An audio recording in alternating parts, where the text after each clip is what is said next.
Élodie Crevel, je suis médecin référent au niveau du CRCDC Normandie pour le dépistage organisé du cancer du col de l'utérus. Donc, merci déjà de participer à ce temps d'échange dans le cadre de Juin Vert. On va pouvoir vous présenter le programme de dépistage organisé et les quelques nouveautés assez récentes. Donc, comme le disait Camille, il y a d'abord un temps de présentation et ensuite un temps d'échange. Donc, n'hésitez pas à noter vos questions dans la conversation pour qu'on puisse y revenir ensuite. Donc, je vais partager mon écran. Voilà. Donc, ok. Un petit réglage. Voilà, c'est parti. Donc déjà, un petit point pour vous rappeler qu'est-ce que le CRCDC, qui nous sommes. Donc le CRCDC, c'est le Centre régional de coordination des dépistages des cancers en Normandie, qui a pour principale mission de participer à la sensibilisation et à l'information des populations concernées par les dépistages organisés des cancers. Donc ça concerne le cancer du sein, le cancer du col de l'utérus, le cancer colorectal. Le CRCDC a également pour mission d'organiser la formation des médecins et des professionnels de santé sur les dépistages, d'assurer le suivi des dépistages, de veiller à la qualité des différents dispositifs et de collecter les données pour le pilotage et l'évaluation des programmes. Donc, depuis 2019, on a une association régionale avec 5 antennes départementales, donc qui sont basées à Caen pour le 14, l'antenne Mathilde, à Évreux pour l'Eure avec l'antenne DECAD, à Saint-Lô pour le 50 avec l'antenne Isis, pour l'Orne à Alençon et à Yvetot dans le 76 pour l'antenne Emma. Et à noter que je vais vous demander de couper vos micros pendant le webinaire et de ne pas hésiter à lever la main ou à noter vos questions dans la conversation. Donc, à noter que depuis janvier 2024, le CRCDC a maintenant une direction commune avec Onco Normandie. Donc, le cancer du col de l'utérus, c'est le 4e cancer de la femme dans le monde. 90% des cas sont dans les pays en voie de développement. C'est la 4e cause de mortalité par cancer dans le monde et c'est vraiment un cancer des inégalités. En France, c'est le 12e cancer féminin, c'est la 12e cause de mortalité par cancer chez la femme. Ça représente environ 3000 nouveaux cas de cancer par an et 1100 décès par an. Excuse-moi, Élodie, je te coupe. Il y a juste une personne qui dit qu'elle ne voit pas le partage d'écran. Est-ce que c'est le cas pour tout le monde? Si vous pouvez mettre dans la conversation, si vous voyez bien le partage ou pas. Et moi, je ne vois pas les petites... je vois pas les mains, je ne vois pas tout ça. Non, a priori, c'est bon. Donc, je pense que... Non, c'est bon. Tu peux continuer, désolée. C'est pas grave. Dis-moi surtout s'il y a des questions ou quoi, parce qu'en fait, je ne les vois pas. Alors, mon écran. Là, c'est bon? Tu vois mon écran, Camille? Oui, c'est bon. Super. Alors, donc, voilà, hop, celle-ci, c'était fini. Pour centrer un petit peu sur la Normandie, on a là aussi une situation épidémiologique qui n'est pas très égale. Sur cette carte à gauche, vous avez le taux d'incidence de cancer du col de l'utérus pour la période 2007-2016. Il n'y a pas encore de données plus récentes pour ce taux d'incidence. Donc en France, ce taux d'incidence, il est de 6,6, en Normandie de 7,1, et vous pouvez voir des variations au niveau départemental. Sur la carte de droite, le taux standardisé de mortalité par cancer du col de l'utérus, là également un taux en France à 9,3, un petit peu plus élevé en Normandie à 10,2, avec là aussi des inégalités en fonction du département. Ce qui va être intéressant, c'est le taux de participation actuellement à ce dépistage. Donc, cette carte-là reprend la couverture triennale du cancer du col de l'utérus chez les femmes de 25 à 65 ans pour la période 2019-2021. D'ici quelques jours, on pourra voir l'évolution sur la période triennale suivante, mais les données ne sont pas encore publiées. Donc, ce taux de couverture, en France, il est de 59,7%, en Normandie de 56%. Et là, vous pouvez voir les différences par département. Donc, en Seine-Maritime, 57,3%, dans l'Eure, 56,1%, dans le Calvados, 55,1%, dans la Manche, 56% et dans l'Orne, 52,2%. Ces données-là, elles sont extraites du site de Santé publique France, le site Géode, et je vous invite à le consulter si les données vous intéressent. Vous pourrez voir l'évolution sur les dernières années. Pour recentrer un petit peu le sujet, on va s'intéresser à ce qui cause les cancers du col de l'utérus. Donc on va devoir parler des papillomavirus humains. Alors oui, je ne vous ai pas précisé en début de webinaire, il y a 2 webinaires aujourd'hui. Il y en a un ce midi qui était initialement à destination des partenaires et un ce soir à destination plus des professionnels. Mais vous avez été nombreux à vous inscrire soit à l'un, soit à l'autre en fonction de votre disponibilité. Donc on va essayer je vais essayer de faire en sorte que ça soit très clair pour les non-professionnels, mais qu'en même temps les professionnels aient des infos un peu plus poussées. Donc n'hésitez pas à m'interrompre si vous avez des questions. Donc les papillomavirus humains, il y en a près de 200 types identifiés, 40 qui peuvent infecter l'appareil génital et 14 qui sont dits à haut risque oncogène. Donc ça veut dire qu'ils sont à haut risque d'être responsables de l'apparition d'un cancer. C'est une infection virale sexuellement transmissible, c'est très répandu. On estime que 80 à 90% des individus vont un jour être en contact avec un papillomavirus. Alors la première information, je pense, qui est importante à ce sujet, c'est que c'est principalement une transmission par voie sexuelle, mais pas que. Il y a aussi des cas de transmission manuportée, des cas de transmission en échangeant du linge de toilette contaminé. Donc voilà. Et pourquoi je vous dis ça? Parce que vous allez certainement me poser la question. Voilà, les couples s'inquiètent forcément quand il y a ce type d'infection. Mais non, voilà, c'est principalement par voie sexuelle, mais pas que. L'autre info très importante, c'est que 90% de ces infections vont guérir naturellement dans les 2 ans. Donc ça, c'est important parce que dans les 2 ans, 90% des infections seront complètement éliminées, il n'y aura plus de papillomavirus. Et une info très, très importante à retenir, c'est que les préservatifs n'empêchent pas la contamination. D'une part parce que le virus est trop petit, donc déjà il peut passer la membrane du préservatif et d'autre part parce que c'est pas une contamination par le liquide séminal, c'est vraiment une contamination qui peut être cutanée. Néanmoins, bien sûr, si vous intervenez auprès de publics jeunes, nous, le message qu'on transmet, c'est que même si ça ne protège pas du papillomavirus, les préservatifs sont quand même nécessaires dans la prévention des autres maladies sexuellement transmissibles. Alors, ces papillomavirus, ils vont être responsables des cancers du col de l'utérus, mais pas seulement. Ils vont également toucher les hommes et les femmes en étant responsables de cancer du pénis, de cancer de la vulve ou du vagin, de cancer de l'anus et de cancer de la sphère ORL. Une autre info importante également, c'est que comme vous pouvez le voir tout en bas de cette pyramide, les papillomavirus, ils sont aussi responsables des condylomes, les verrues anogénitales. Pourquoi je vous dis ça? Parce que forcément, on parle papillomavirus, on va parler vaccin, on va parler comment convaincre nos jeunes patients de se faire vacciner. Voilà, les jeunes patients, ils vont vous dire: «Bon, OK, déjà, ils vont dire: «Je suis un garçon, je veux pas d'utérus», ou ils vont vous dire: «Bah oui, mais bon, 100 cas sur ça, c'est pas ça a peu de chances que ça tombe sur moi». Si vous leur montrez des photos de verrues anogénitales ou de condylomes, que vous leur expliquez que c'est douloureux et difficile à traiter, là, pour les convaincre de se faire vacciner, ça sera très efficace. Et donc pour replacer le papillomavirus, dans l'histoire naturelle, d'un cancer du col de l'utérus, il y a ce petit schéma. Donc je vais prendre le temps de bien le décrire, pour les non professionnels. Donc à la base, quand il y a un cancer du col de l'utérus, on l'a vu, à la base, il y a, dans la plupart des cas, un rapport sexuel avec un partenaire, porteur de papillomavirus, qui va être responsable d'une infection. Cette infection, elle va persister plusieurs mois, voire plusieurs années. Elle va être responsable de lésions cervicales précancéreuses dans un premier temps, avant d'être responsable d'un cancer invasif du col de l'utérus, mais encore plusieurs mois ou années après.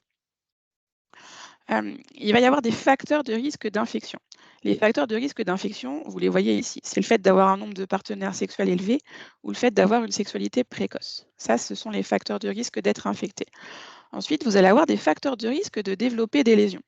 Donc ça va dépendre du type de virus. Comme on l'a vu, il y a plus de 200 papillomavirus. Il n'y en a que 40 qui peuvent toucher à l'appareil génital.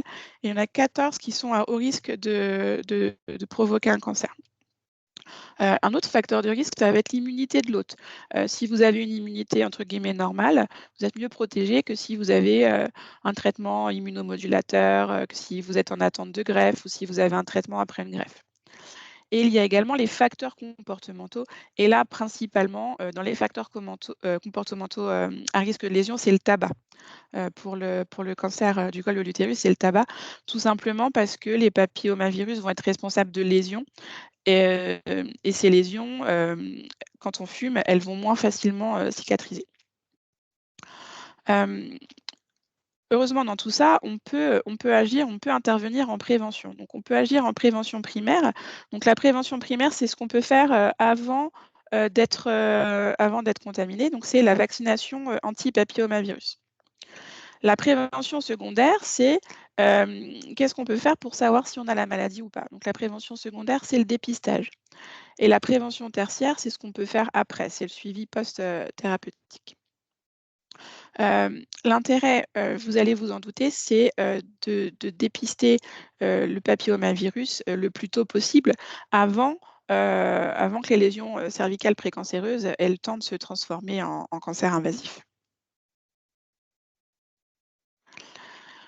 Sur cette diapo, qui du coup est plus à destination des professionnels, on va vraiment voir les différents stades. Donc de l'infection au cancer, donc vous avez vu l'infection initiale à papillomavirus qui va persister et qui peut être productive de lésions de bas grade. Donc les lésions de bas grade, maintenant on les appelle LSIL, l'ancien nom c'est SIN1. Comme vous pouvez le voir ici, le virus, il a une clairance de 90% dans les 2 ans. Donc, à ce stade-là, on peut toujours revenir en arrière et les lésions, elles peuvent guérir, elles peuvent être éliminées. Quand ces lésions précancéreuses persistent, elles peuvent se transformer en ce qu'on appelle les lésions de haut grade. Donc, le nouveau nom, c'est HSIL. Dans l'ancienne classification, ça correspond aux signes 2 et 3. Et puis voilà, quand ces lésions-là persistent, on peut aller jusqu'au cancer du col de l'utérus.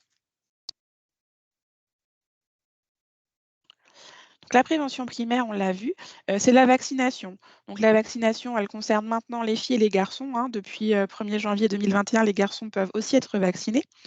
Donc ce sont les enfants âgés de 11 à 14 ans révolus. Eux, ils vont pouvoir avoir un schéma à 2 doses espacées de 6 à 13 mois. Et il y a un rattrapage possible entre 15 et 19 ans révolus, où là, il y aura besoin de faire 3 doses, à 2 mois et à 6 mois. Les garçons ayant des relations sexuelles avec les hommes peuvent être vaccinés jusqu'à l'âge de 26 ans. Dans ce cas-là, on utilisera le vaccin Gardasil 9. On peut également vacciner les filles et les garçons dès l'âge de 9 ans ou dès que possible en cas d'immunodéficience. Donc ça va être les enfants qui vont être en attente de greffe, de transplantation d'organes, les enfants infectés au VIH, avec là aussi un rattrapage possible jusqu'à l'âge de 19 ans. Donc normalement, vous le savez déjà, le Gardasil n'est plus commercialisé depuis le 31 décembre 2020. Donc si vous avez des enfants que vous avez commencé à vacciner et que vous n'avez pas pu terminer, vous pouvez tout à fait poursuivre avec un Gardasil 9. Et ce vaccin peut être réalisé à 11 ans en même temps que le rappel de DTP. Quelques informations sur cette vaccination. Là, ce que je vous présente, donc les âges, ça concerne vraiment les conditions de remboursement. Ça concerne voilà, dans quel cas l'assurance maladie rembourse cette vaccination. Il faut savoir qu'il n'y a pas d'âge, en fait, il y a pas d'âge maximum. Si vous avez des patientes qui ont plus de 19 ans, qui ont envie d'être vaccinées, c'est possible.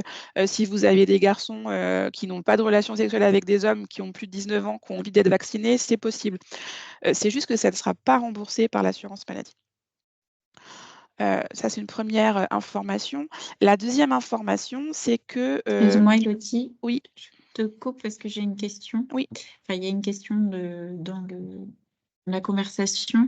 Si un garçon de 21 ans n'a pas eu de rapport sexuel, peut-on faire un rattrapage ou est-ce trop tard? Mais du coup, je crois que c'était répondu, oui.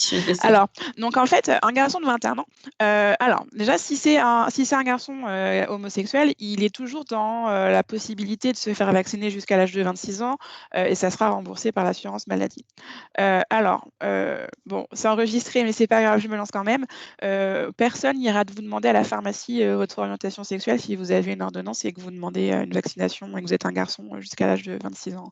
Dans les centres de vaccination, ils ne demandent pas forcément non plus.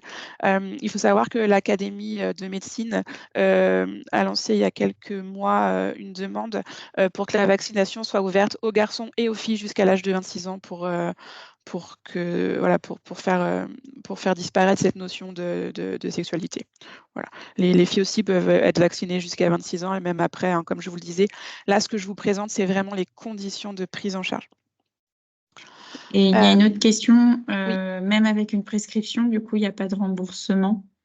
Même avec une prescription, si on est en dehors des âges, il n'y a pas de remboursement. Et donc voilà, pour rebondir sur ça, la plupart des départements normands ont passé des conventions. Donc la Ligue contre le cancer dans ces départements, dans les départements, alors quasiment tous, hein, le 27, le 76, le 50, c'est sûr. Je crois que l'Orne aussi. J'ai juste un doute pour le Calvados.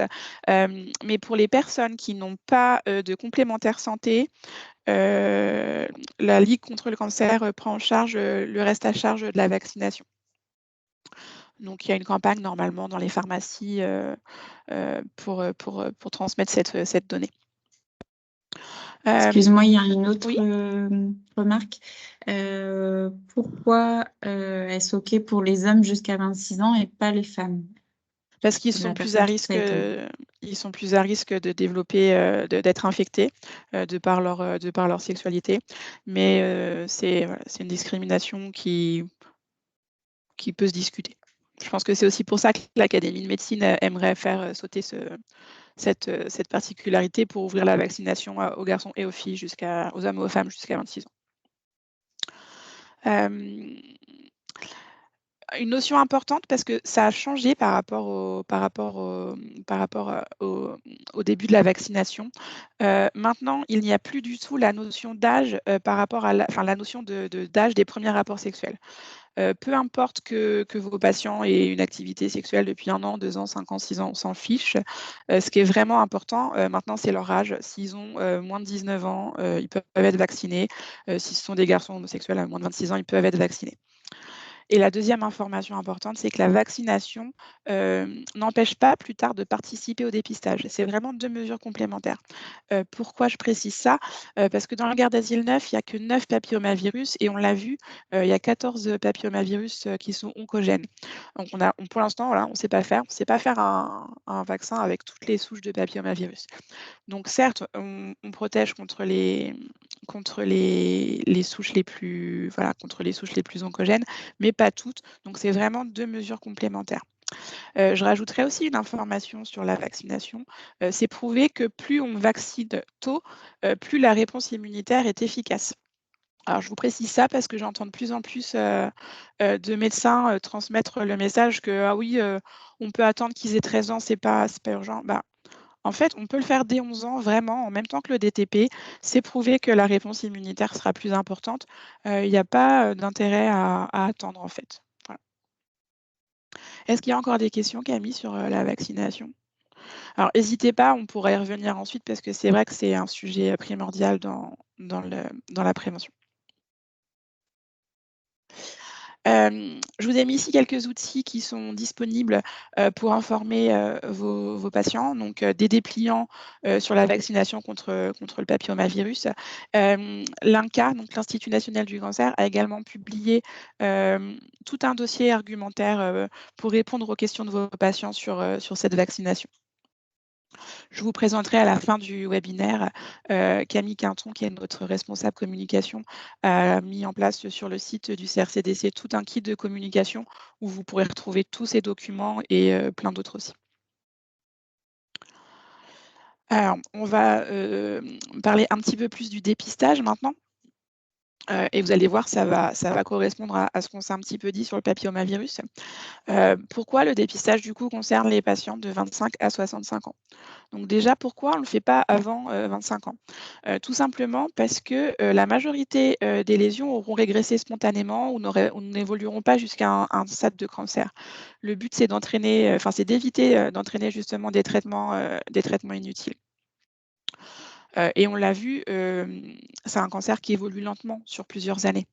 Il y a entre 10 et 20 ans pour progresser d'un stade précancéreux à un stade de cancer invasif. Et pourquoi on arrête après 65 ans? Alors, parce qu'il y a une forte diminution du risque de développer un cancer après 65 ans et que la balance bénéfice-risque, à ce moment-là, n'est plus en faveur d'un dépistage systématique. Néanmoins, et c'est très important, là, moi, je vous parle de dépistage, mais ce dépistage ne remplace pas un suivi gynécologique régulier.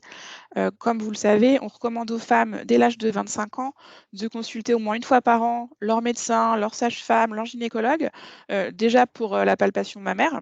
Alors, ce n'est pas le sujet d'aujourd'hui, mais quand même. Et effectivement, c'est aussi l'occasion, cette consultation annuelle, de s'intéresser aux symptômes qui pourraient apparaître au niveau de l'appareil génital. Donc vraiment là, j'insiste, c'est pas parce qu'en plus on va le revoir après, mais les délais de dépistage ont changé. C'est pas parce que, il y a ce dépistage qu'il faut pas faire un suivi gynécologique régulier. Également là, une courbe, c'est un petit peu plus parlant, qui vous rappelle, les âges importants. Donc en vert, le pic, d'infection à papillomavirus. En violet bleu, le pic de lésions, précancéreuses qui lui est plus vers 30 ans et la courbe rouge qu'on distingue à peine là, c'est l'évolution des cancers. Donc vous voyez 11 ans, c'est l'âge idéal pour faire, la vaccination contre les papillomavirus et parler, santé sexuelle et contraception. À partir de 25 ans, ce qu'on cherche à faire, c'est détecter les infections transformantes, les lésions de haut grade, toujours dans l'objectif de limiter le surdiagnostic et le surtraitement, pour alléger le suivi des femmes qui ont moins de risques et identifier les femmes les plus à risque. Après 65 ans, on arrête le dépistage systématique, mais ça ne veut pas dire qu'on ne continue pas d'assurer un suivi individuel. Les Excuse-moi, recommandations. Élodie, Oui. il y a Attends, une je vais remettre la question. diapo. Oui. Pour les hommes, quel est le dépistage? Les lésions sont-elles visibles? Alors, il n'y a pas de dépistage pour les hommes. Alors, c'est pour ça que c'est intéressant. Alors, je vais revenir très en arrière, mais c'est pas grave. C'est pour ça que c'est très intéressant de vacciner les garçons et les filles. Parce que là, vous avez le cancer du col de l'utérus pour lequel on a un dépistage. Pour les 5 autres cancers, il n'y a pas de dépistage systématique. Ce sont des cancers qu'on va diagnostiquer quand ils vont être symptomatiques, donc quand ils auront déjà évolué. Donc c'est pour ça que vraiment j'insiste sur la vaccination. Donc il n'y a pas de dépistage, du cancer de l'anus, ni chez l'homme ni chez la femme. Pas de cancer, au niveau de l'oropharynx, il n'y a pas de dépistage systématique des cancers, ça va être sur symptômes, sur signe d'appel. Idem pour le pénis, la vulve et le vagin. Il n'y a vraiment que le cancer du col de l'utérus pour lequel on a un dépistage, systématique recommandé.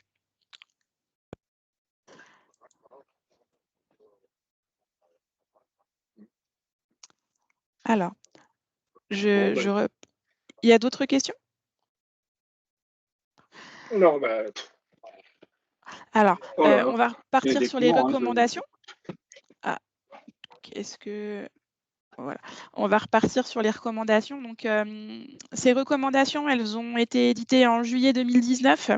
Alors là, je vais parler plus simplement peut-être pour Excuse-moi, les Élodie. partenaires. Oui. Du coup, il y a des messages qui sont arrivés entre deux. Donc, il y a une personne qui dit que l'assurance maladie indique sur son site remboursé à 65% le vaccin HPV et la complémentaire s'occupe d'une partie restante. En revanche, dans les centres de vaccination et dans les collèges, la prise en charge est de 100%. Pour les plus précaires, il est nécessaire de promouvoir la vaccination en collège ou en centre de vaccination pour que tout le monde y ait accès. Donc voilà, ça, je pense que c'était juste une remarque. Oui, et c'est intéressant parce qu'en plus, vous le savez, hein, depuis cette année, il y a la campagne de vaccination dans les collèges qui intervient en classe de 5e et la Normandie était une région précurseur et du coup, c'est des choses qui étaient déjà en place dans nos différents départements. Donc, effectivement, cette campagne est très intéressante pour rattraper les enfants qui n'auraient pas pu bénéficier de vaccination. Pour rebondir ce que tu disais tout à l'heure sur les autres cancers, donc il y a une personne qui dit que pourtant il y a des recommandations pour le cancer de l'anus chez certaines catégories. D'accord. Alors, les recommandations françaises. Donc, en fait, oui, voilà, c'est ça que je voulais dire. Je vais parler un peu plus simplement parce que pour les personnes qui ne sont pas professionnelles, qui sont partenaires. Quand on fait un dépistage du cancer du col de l'utérus, l'examen, c'est toujours le même. C'est ce qu'on appelle le frottis. C'est le prélèvement cervico-utérin. Ce qui a changé maintenant, c'est ce qu'on va faire comme test derrière. On a deux possibilités d'examen sur ce même prélèvement. On peut soit rechercher des cellules anormales, donc ça c'est l'examen cytologique, ou on peut rechercher la présence de papillomavirus. Mais l'examen en lui-même, le prélèvement en lui-même, ça reste le même. Donc, les recommandations de 2019, c'est de réaliser un dépistage par examen cytologique de 25 à 29 ans. Donc, on fait 2 examens cytologiques à 1 an d'intervalle, puis un nouveau dépistage 3 ans plus tard si les 2 premiers étaient normaux. Et on fait un dépistage par test HPV de 30 à 65 ans. Donc, on fait un test HPV 3 ans après le dernier examen cytologique normal ou dès 30 ans si la femme n'a jamais eu de test. Et là où la rythmicité change, c'est qu'à partir de ce moment-là, le dépistage par test HPV se fera tous les 5 ans. J'insiste sur le test HPV le premier 3 ans après le dernier examen cytologique normal, parce que ce n'est pas quelque chose qui ressort des dépliants d'informations qui sont remis aux femmes. Alors, pourquoi je ne peux plus passer? Voilà.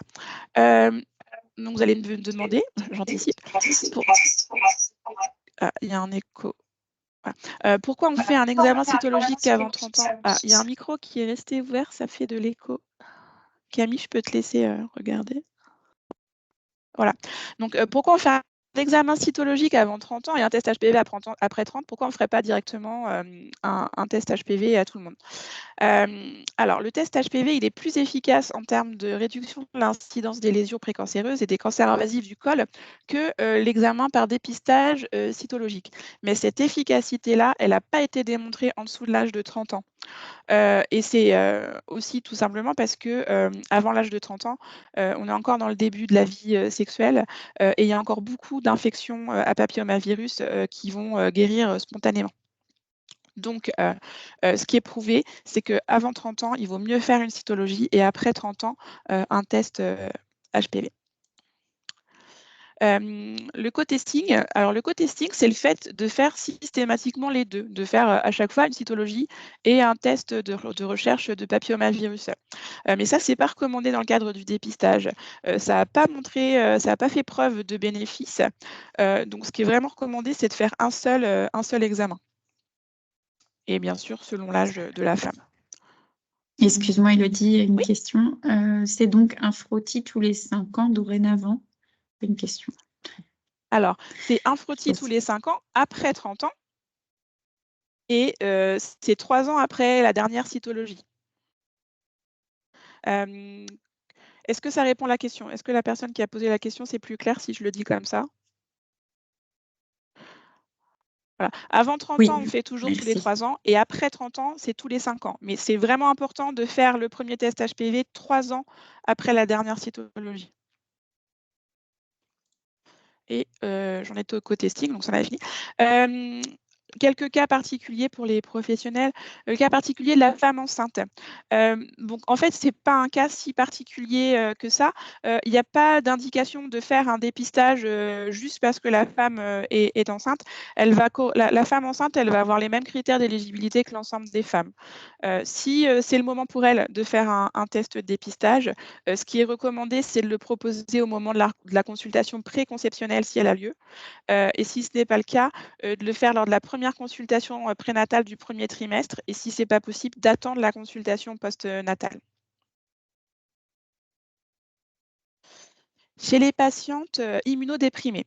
Donc, chez les patientes immunodéprimées, première remarque, ce qu'on va entendre par immunodéprimée sur cette diapositive, ça va être également toutes les femmes sous immunomodulateurs. Donc, par exemple, ça va concerner vos patientes sous méthotrexate.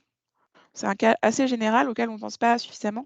Mais voilà, quand on parle de femmes immunodéprimées, on va penser dans un premier temps aux femmes qui vivent avec le HIV. Mais voilà, ça concerne aussi toutes vos patientes sous biothérapie, sous immunomodulateur et ainsi de suite. Chez ces patientes, on recommande déjà que le suivi soit spécialisé. C'est un des rares cas où on recommande que ça ne soit pas fait par les sages-femmes, mais par un médecin ou un gynécologue. Il va commencer à partir de 25 ans, sauf en cas de condylome ou de patientes HIV, où là, le dépistage il va commencer à l'âge de 20 ans. Ce qui est recommandé, c'est un dépistage annuel par examen cytologique, en précisant bien le statut d'immunodépression sur le bon d'examen. Et là, j'ai rajouté cette petite phrase, j'ai rajouté à adapter aux recommandations en fonction de la pathologie. Tout simplement parce qu'en fait, il n'y a pas de recommandation en France pour chaque pathologie.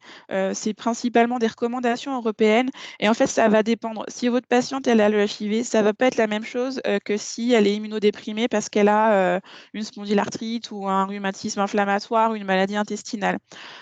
Donc je pense que ce qui est vraiment important à retenir au-delà de ça, c'est que si votre patiente elle est immunodéprimée, il y a un moment où il faut se poser la question avec son spécialiste d'organes, j'ai envie de dire, voilà, le gastro si c'est une maladie intestinale, l'infectiologue si c'est un HIV, le dermato si c'est une maladie cutanée. Enfin voilà, c'est vraiment de se poser la question avec le spécialiste. Ok, dans le cas de ma patiente, qu'est-ce qu'on décide? Et pourquoi on recommande plutôt un examen cytologique qu'un HPV, qu'un test HPV, c'est parce que il y aura plus souvent la présence d'HPV et du coup, comme le but, c'est de les surveiller et de les traiter le moins possible parce qu'il y a beaucoup de récidives, de faire un test HPV, ça ne sera pas pertinent. Voilà. On va plutôt recommander de rechercher les anomalies cytologiques chez les patientes immunodéprimées. Et je vous ai mis un petit rappel de ne pas oublier, pour les patientes immunodéprimées, la vaccination anti-HPV entre 9 et 13 ans. Et dans ce cas-là, c'est 3 doses. N'hésitez pas, on pourra revenir sur si quelqu'un a des questions particulières sur ce sujet parce que ça dépend vraiment des pathologies. Pourquoi c'est important de respecter le rythme entre 2 dépistages? Pourquoi c'est important de ne pas faire un dépistage tous les ans, tous les 2 ans et de vraiment respecter ce rythme de tous les 3 ans pour la cytologie et tous les 5 ans pour le papillomavirus? Parce que ce qu'on veut éviter, c'est tous les inconvénients qui vont être liés au surdiagnostic et au surtraitement. Donc le surdiagnostic, c'est de diagnostiquer des lésions qui auraient régressé spontanément. C'est de faire des colposcopies inutilement et c'est d'augmenter le suivi, les consultations. Le surtraitement, ça va être tous les risques d'éconisation déjà à court terme, les risques d'hémorragie, de douleur, les pertes, tout ce qui va être sténose, sténose du col ou douleur pendant les règles. Et à long terme, le risque obstétrical avec un risque accru d'accouchement prématuré, un risque de césarienne augmentée et de petit poids de naissance chez les patientes qui ont une conisation. Une conisation, c'est le traitement, entre guillemets, le premier traitement en cas de lésion, c'est de retirer un petit bout du col de l'utérus. Ça va être quoi les objectifs du programme de dépistage organisé? C'est comme pour tous les cancers, hein, comme pour tous les programmes de dépistage, c'est réduire l'incidence et le nombre de décès, atteindre 70% de taux de couverture dans la population cible et réduire les inégalités d'accès au dépistage. Les grandes lignes de ce programme, c'est qu'il concerne l'ensemble de la population, donc les femmes de 25 à 65 ans. Donc je vous l'ai dit, une cytologie tous les 3 ans ou un test HPV tous les 5 ans en fonction de l'âge. Le prélèvement, le frottis, le prélèvement cervico-utérin, maintenant il se fait dans un milieu liquide validé pour faire à la fois l'examen cytologique et à la fois la recherche de papillomavirus. Une des missions du CRCDC, c'est de venir en appui au suivi des tests positifs. Et c'est aussi d'essayer de diversifier les préleveurs. La petite différence dans ce dépistage par rapport aux 2 autres que vous connaissiez mieux, qui sont le dépistage du cancer du sein et le dépistage du cancer du côlon, c'est que pour le dépistage du cancer du col de l'utérus, on va suivre toute la population. On va suivre les femmes qui participent spontanément et on va suivre également les femmes qui sont invitées.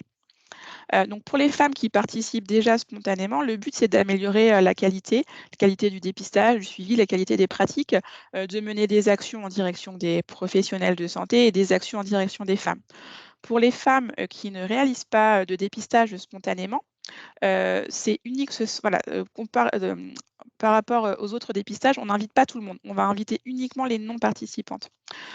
Et la particularité, c'est que depuis le 1er janvier 2024, les invitations, maintenant, elles sont envoyées par la CNAM. Donc, les femmes vont recevoir des courriers d'invitation et de relance de la CNAM. Et par rapport à ce qui se faisait avant le 1er janvier 2024, ces invitations de la CNAM, elles valent prescription. Avant, on demandait aux femmes invitées d'aller voir leur sage-femme, leur médecin, leur gynéco. Elles pouvaient se rendre au laboratoire, mais il leur fallait une ordonnance d'un médecin ou d'une sage-femme ou d'un gynéco en plus. Maintenant, les femmes, avec leur courrier d'invitation, elles peuvent se rendre directement au laboratoire sans ordonnance. Ces invitations, elles permettent la prise en charge à 100% de l'analyse du test. J'y reviendrai sur une prochaine diapo. Le but, c'est de cibler les femmes non participantes. Il y a aussi l'autoprélèvement HPV qui peut être proposé à la relance ou à la demande du préleveur. On va y revenir dans la suite, n'en inquiétez pas.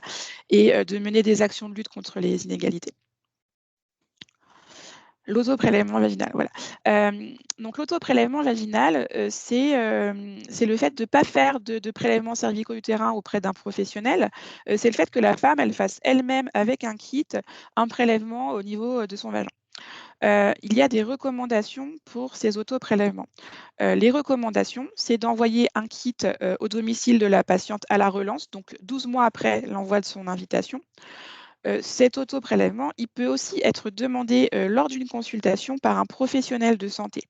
Ça peut être, alors c'est très codifié, donc ça concerne forcément les patientes éligibles qui ne peuvent pas avoir de prélèvement cervico-utérin, soit pour des raisons de pudeur, des raisons culturelles ou pour les femmes ayant subi des traumatismes ou les femmes chez qui l'examen gynécologique est impossible. Ça doit être lors d'une consultation parce que le but, c'est aussi de bien informer la femme qu'en cas d'autoprélèvement, donc de test HPV positif sur l'autoprélèvement, il y aura besoin de faire un examen gynécologique derrière pour faire un prélèvement plus complet.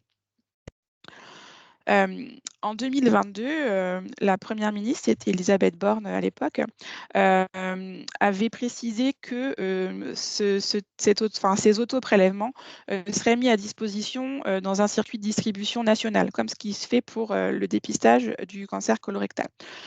Aujourd'hui, il n'y a toujours pas de marché national pour cet autoprélèvement.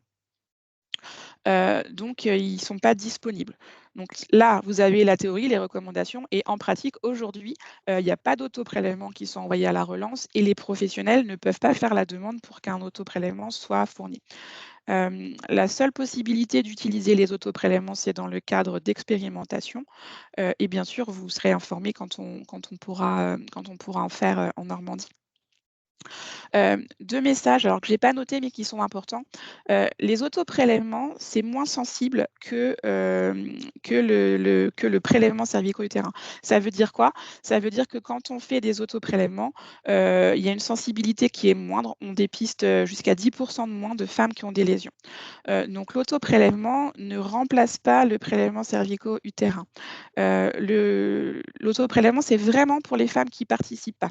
Voilà. Il ne faut pas que ça remplace, il ne faut pas que chez des femmes qui sont suivies régulièrement, ça remplace le prélèvement cervico-utérin. C'est vraiment pour les femmes non participantes. Et vraiment, j'insiste, c'est moins sensible, c'est moins efficace. Il faut vraiment le garder pour des cas particuliers. Qui va être concerné par ce dépistage? Donc les femmes qui n'ont pas de symptômes de 25 à 65 ans, donc qui ont été invitées par la CNAM. Donc ces courriers d'invitation, ça peut être des courriers papier. Pour les femmes qui ont un compte Amélie, c'est des invitations dématérialisées en ligne. Ça peut aussi être des SMS de l'assurance maladie. Ça concerne les femmes enceintes, les femmes ménopausées, les femmes vaccinées contre les papillomavirus et ça concerne aussi les femmes immunodéprimées ou à risque particulier. Ne vont pas être concernées. Excuse-moi, Elodie. Oui. Alors attends, je retourne en arrière. Dis-moi. Il y a une personne qui demande quelles sont les sources concernant la sensibilité moindre. Alors, je peux les mettre à disponibilité, enfin à disposition, pardon. C'est une présentation qui a été faite par une spécialiste pendant le congrès de la Société française de colposcopie. Les sources sont dans le diaporama. Alors, c'est principalement, alors, je ne l'ai pas sous les yeux, mais c'est des études, internationales. Voilà. Il y a une sensibilité d'environ 10% moins, et je pourrais redonner les sources. Tu veux bien que tu notes ou que tu me transmettes le nom et puis j'enverrai les références. Oui, parce qu'a priori, il y a la HAS qui a fourni des études où la sensibilité serait équivalente. D'accord. C'est pas. En fait, les recommandations de la HAS, ce sont celles-ci. C'est l'envoi d'un kit, c'est. Enfin, ça, ce sont les recommandations de l'INCa, pardon. C'est vraiment voilà, de fournir la PV que dans ces conditions. Et puis non, là, ce sont des sources européennes, hein, ce sont des études plus vastes. Mais je veux bien les coordonner et puis je pourrais échanger plus en détail, parce que c'est assez spécifique quand même. Qui n'est pas concerné. Alors du coup, pardon, j'ai été trop vite. Donc les femmes qui ont eu une hystérectomie totale, ça veut dire chez qui on a retiré l'utérus et le col de l'utérus, elles ne sont pas concernées par le dépistage, elles ont un suivi spécifique. Ça ne concerne pas les femmes qui ont des signes fonctionnels ou cliniques qui font suspecter un cancer du col de l'utérus. Alors c'est pour ça que là, je réinsiste sur la nécessité de faire un suivi gynécologique régulier, de ne pas se rassurer en se disant ah bah, c'est bon, l'année dernière, le dépistage c'était négatif. Voilà, s'il y a des signes fonctionnels ou cliniques qui peuvent faire suspecter un cancer du col de l'utérus, c'est important de les diagnostiquer. Ça ne concerne pas non plus les femmes qui ont eu un traitement conservateur pour une lésion précancéreuse ou cancéreuse du col de l'utérus. Ces femmes-là ont un suivi spécifique et c'est leur spécialiste qui décidera quand est-ce qu'elles reviennent au dépistage organisé ou pas. Qu'est-ce que ça va changer en pratique pour votre patiente? Alors, quand la femme fait un dépistage, le coût de ce dépistage, il comprend plusieurs choses. Il comprend la consultation, l'acte de prélèvement et l'analyse du test de dépistage. Dans le dépistage individuel, tout ça, ça va être pris en charge dans les conditions habituelles de remboursement. Donc en gros, hein, schématiquement, c'est 70% assurance maladie, 30% mutuelle. Si les femmes, elles ont été invitées à participer par la CNAM, donc soit par courrier papier, soit sur leur site internet Amélie, soit par SMS, l'analyse du test au laboratoire va être prise en charge à 100% sans avance de frais. Par contre, ça ne change rien pour la consultation et le prélèvement, qui eux sont pris en charge en mêmes conditions que d'habitude, donc 70% assurance maladie, 30% mutuelle. Et pour les patientes qui bénéficient de la complémentaire santé solidaire ou de l'aide médicale d'État, donc là, tout est pris en charge intégralement sans avance de frais et sans dépassement d'honoraires. Une première remarque importante à ce sujet-là, jusqu'alors, les femmes, quand elles étaient invitées par le CRCDC, il y avait des étiquettes sur les invitations. Le fait que maintenant ces invitations aient été reprises par la CNAM, qu'elles soient envoyées de façon dématérialisée ou par SMS, il n'y a plus ces étiquettes. Pour que votre patiente puisse bénéficier de la prise en charge de l'analyse de son test, il est indispensable de cocher la case « Dépistage organisé » sur la feuille de demande d'examen de votre laboratoire.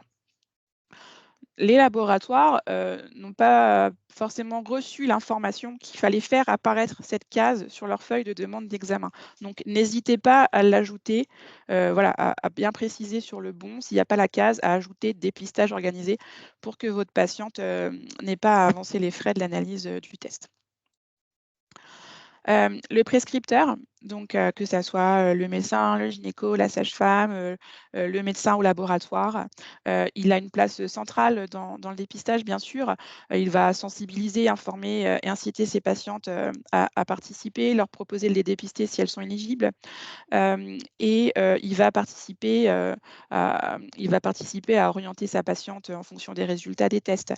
Ce qui est important, là, ce que je voulais vraiment vous montrer, c'était cette notion d'affichage. C'est-à-dire que peu importe que vous fassiez les dépistages de vos patientes dans un dépistage individuel ou en participant au dépistage organisé, il y a un affichage obligatoire dans tous les cas en salle d'attente qui est relative au traitement des données personnelles. Donc ça, c'est pour les cabinets de médecins, les cabinets de sages-femmes, les cabinets de gynéco, aussi bien à l'hôpital qu'en libéral. Ça doit être également le cas dans les laboratoires qui proposent de faire des prélèvements. La facturation, donc là, c'est vraiment à destination des professionnels, hein. Je vous ai remis le code CCAM pour le prélèvement cervico-vaginal. C'est une exception au cumul, donc ça veut dire que vous pouvez le coter à 100% avec votre consultation. J'ai remis le détail pour les sages-femmes, pour les médecins généralistes, pour les gynécologues, avec les différentes majorations. N'hésitez pas voilà, à garder cette diapo en tête, je ne vais pas la détailler, et puis elle sera à disposition dans le webinaire. Les prescripteurs ont aussi un rôle important dans le dépistage, c'est parce que qui parle dépistage parle suivi des résultats. En théorie, les résultats sont adressés à la femme par le cabinet d'anapathe ou par le laboratoire de biologie médicale. Il y a des courriers types qui sont proposés par l'INCa. En cas de prélèvement ininterprétable ou de résultat positif, donc quand on dit positif, ça veut dire anormal, le courrier adressé à la femme l'invite à reconsulter.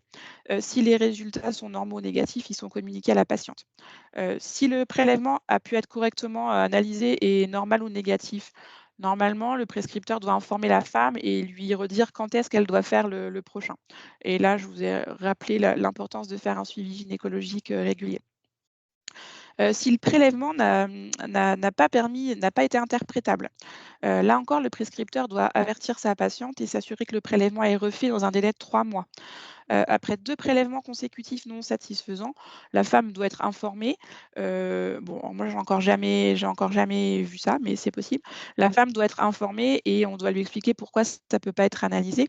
Elle est invitée à faire son suivi gynécologique régulièrement. Et cette absence d'interprétation, elle doit être transmise au CRCDC.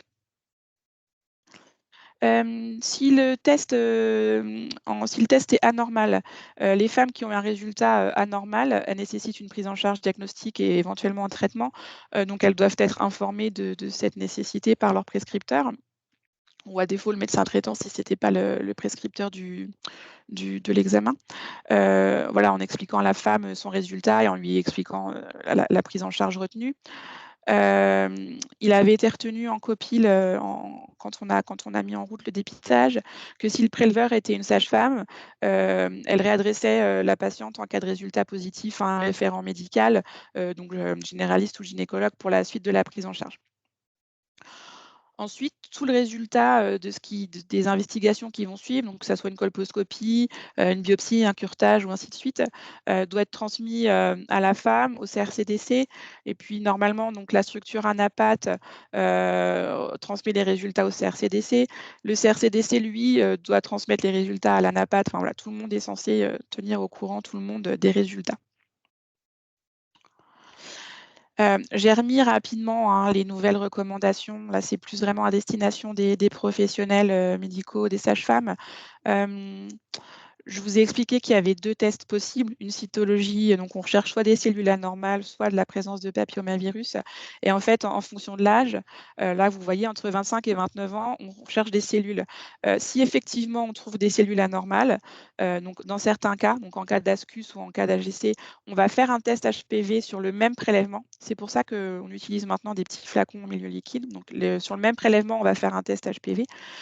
Si ce test HPV est positif, on va faire une colposcopie. Dans certains cas, les anomalies des cellules sont telles qu'on fait directement la colposcopie. Ça, c'est pareil, ce sont des schémas qui seront à disposition. Et entre 30 et 65 ans, ce qu'on fait en première intention, c'est donc un test HPV. Et là, vous pouvez le voir, si ce test HPV est positif, on va de façon réflexe réaliser une recherche de cellules anormales sur le prélèvement. Et là encore, si c'est anormal, envoyez la patiente en colposcopie. Pour sensibiliser vos patientes, vous avez des dépliants disponibles. Cette affiche à droite, c'est l'affiche relative aux données RGPD. Donc, elle est disponible sur le site de l'INCa et elle est aussi dans le kit à disposition des professionnels sur le site du CRCDC. Vous avez également des recommandations. Donc l'INCa a mis en place un outil pour la pratique où vous retrouverez aussi tous les arbres diagnostiques. Les recommandations concernant l'autoprélèvement vaginal, donc qui datent de 2020-2021, sont aussi disponibles sur le site de l'INCa. Les recommandations en cas de cytologie anormale, des fiches repères sur les papillomavirus. Et pour les biologistes et les anapathes, des référentiels concernant les codes à utiliser, les fichiers nécessaires pour créer les bases de données et les rubriques nécessaires à la demande d'examen. Comme je vous le disais en début de webinaire, Camille Quinton a mis en place un kit d'aide à la pratique pour ce dépistage qui est disponible sur le site du CRCDC. Dedans, vous pourrez retrouver le webinaire d'aujourd'hui, les liens vers le site internet de l'INCa dédié aux professionnels, un outil interactif de l'INCa en fonction de votre métier, un argumentaire pour la vaccination HPV et des liens vers les supports des sites internet de l'assurance maladie et des supports de communication. Pour conclure, c'est vraiment les messages principaux à retenir. C'est que vaccination et dépistage, c'est vraiment 2 approches qui sont complémentaires, il ne faut pas négliger le suivi gynécologique régulier et les symptômes d'appel. Ça concerne vraiment les femmes de 25 à 65 ans qui n'ont pas de symptômes, parce qu'en cas de symptômes, on n'est plus dans du dépistage, on est dans du diagnostic. Il y a un affichage obligatoire des informations RGPD à faire en salle d'attente. L'affiche, elle est à disposition. N'hésitez pas, si vous ne trouvez pas, on peut vous la transmettre. Les recommandations actuelles, donc de 25 à 29 ans, 2 examens cytologiques à 1 an d'intervalle, puis un nouveau dépistage 3 ans plus tard si ces 2 examens étaient normaux. De 30 à 65 ans, un test HPV 3 ans après le dernier examen cytologique normal ou dès 30 ans s'il n'y avait pas eu de test avant, puis tous les 5 ans. On utilise un milieu liquide validé à la fois pour la recherche de cellules et à la fois pour la recherche de papillomavirus. Il y a des comptes rendus standardisés qu'on peut utiliser et le CRCDC vient en appui pour le suivi. Je vous laisse sur cette dernière diapo les coordonnées de la secrétaire médico-administrative et les miennes au niveau du CRCDC si vous avez des questions particulières sur ce sujet et les adresses mail sécurisées pour les professionnels. Ça sera disponible du coup sur le replay du webinaire sur le site du CRCDC. Et je vais pouvoir arrêter le partage d'écran. Voilà. Et du coup, je suis disponible pour les questions. Alors, faire des questions. Je remonte un petit peu. Déjà, il y avait une question sur le coût du vaccin pour ceux qui doivent payer les 3 doses. Est-ce qu'on Alors, le vaccin, en moyenne, c'est 120 € la dose. Donc, voilà, si on est en dehors des recos, c'est qu'on a plus que 19 ans, donc c'est au moins 3 doses. Donc, voilà. Question. Donc, je lis ce que la personne dit. J'ai entendu que les pays nordiques étaient précoces dans la vaccination et que ce cancer serait éradiqué prochainement. Est-ce réel? Oui, tout à fait. Les pays nordiques et aussi beaucoup de pays anglo-saxons. Hein. On parle du pays nordique, mais on parle surtout beaucoup de l'Australie, du Royaume-Uni, du Canada, où ils voient, en fait, eux, ils vaccinent garçons et filles depuis plus longtemps.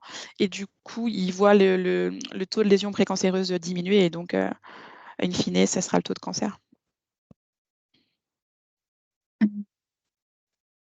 Il y avait une personne qui demandait quels étaient les signes cliniques. Alors, les signes cliniques de cancer du col de l'utérus, leur gros problème, c'est qu'ils ne sont pas spécifiques.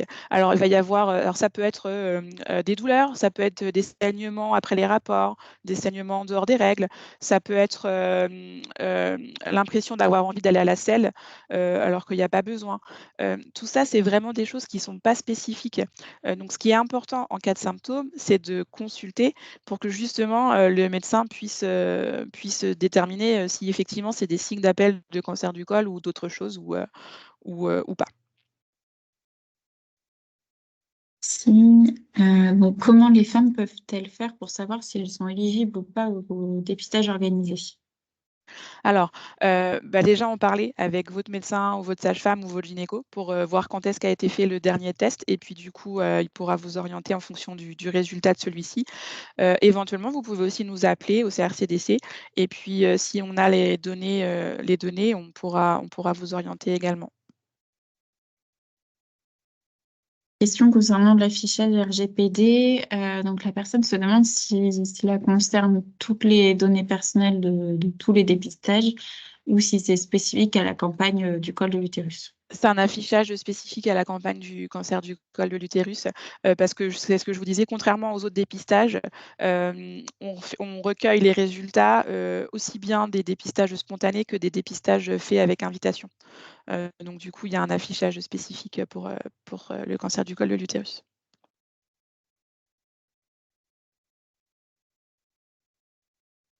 Après, les personnes te remercient pour cette Merci. présentation. Alors c'est vrai que c'était un peu dense et le fait d'avoir à la fois des partenaires peut-être plus du milieu social et des professionnels, ça rend peut-être des fois les sujets où on aurait envie d'aller plus profond, on ne peut pas. Et puis à l'inverse, c'était peut-être un peu trop technique sur certaines questions. N'hésitez pas à nous faire vos retours aussi sur ça, ça permettra d'adapter pour une prochaine fois.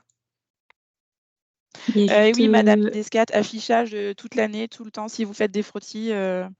Après, l'affiche, c'est en format A4. Alors, je sais bien qu'en salle d'attente, on en a vite beaucoup des affiches. Mais elle prend pas beaucoup de place.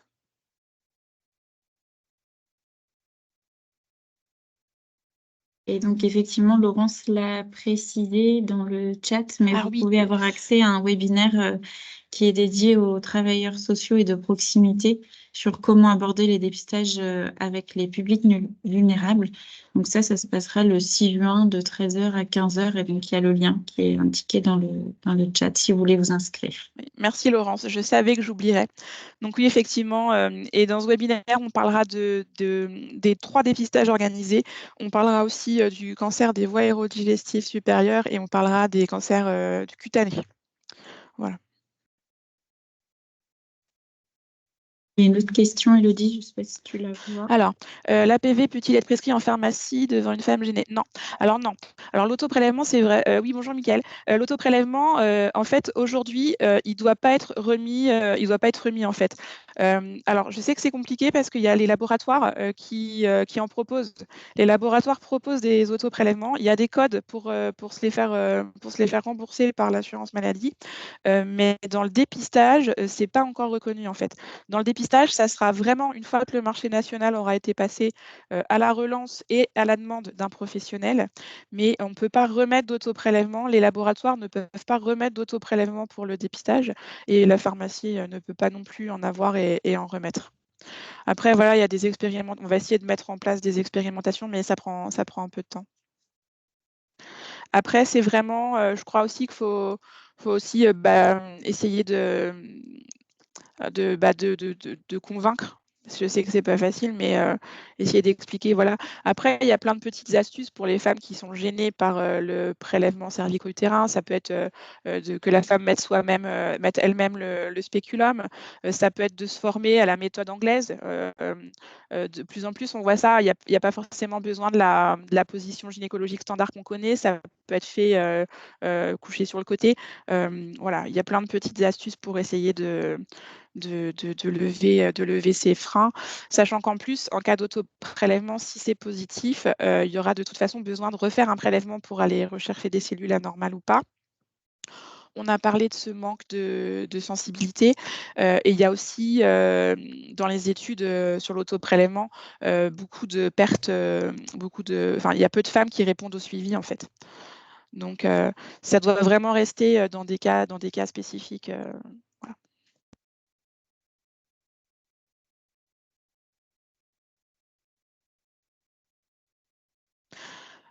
Madame Haïm Boukobza, n'hésitez pas à me noter votre mail ou votre numéro de téléphone et je vous partagerai les analyses que j'ai. Voilà.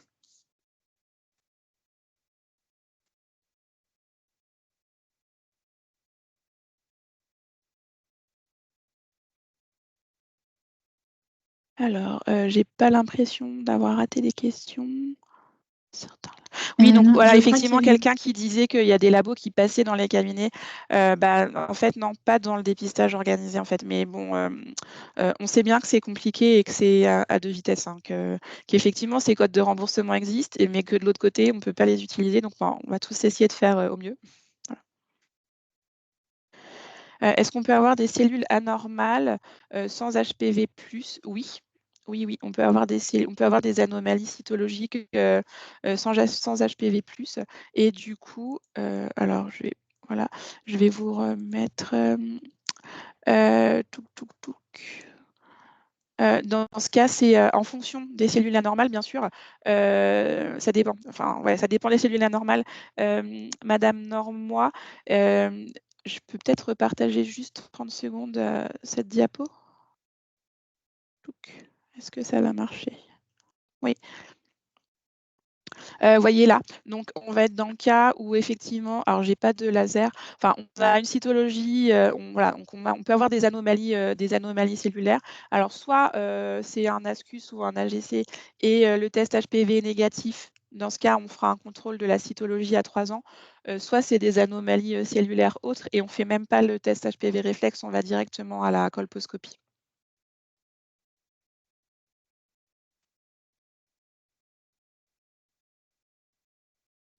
Voilà.